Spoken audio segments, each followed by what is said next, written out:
Local businesses in Palm Springs are teaming up to support a Palm Springs AIDS Memorial. News Channel 3's Samantha Lumibao is live tonight on Arena Street, where organizers kicked off a fundraising week tonight. Samantha.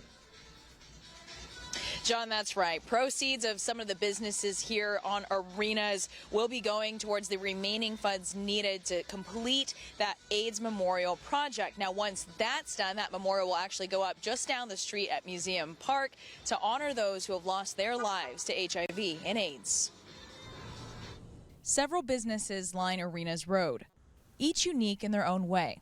But for 1 week, 6 of them will be coming together to support one cause. There's not anybody around us that has not been touched by the loss from AIDS, including all these businesses and the people that go through it.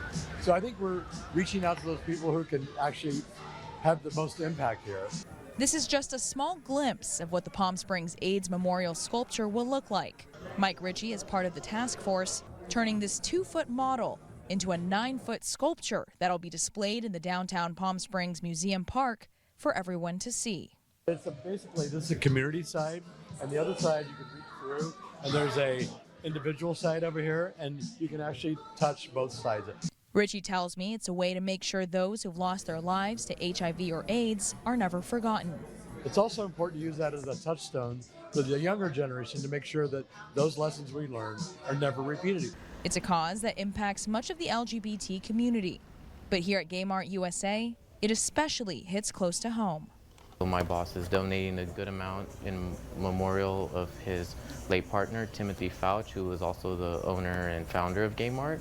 So it means a lot to us as well, having lost him during COVID and not really being able to have a memorial for him. Over the last 2 years, Joseph Acosta tells me this place has become much more than just a workplace. It's a community of LGBT-friendly people or even just allies, and I don't have family to rely on like that. I have this community though. My boss has helped me tremendously. He's given me quite a bit of a home here.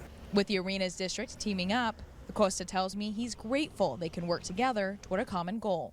The fact that they're being a part of the community and fundraising and doing stuff like that, it feels good to be part of that community.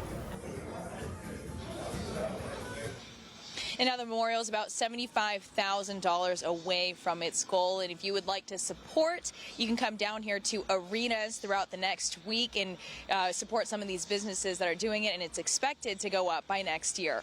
Live in Palm Springs, Samantha Lumibao, News Channel 3.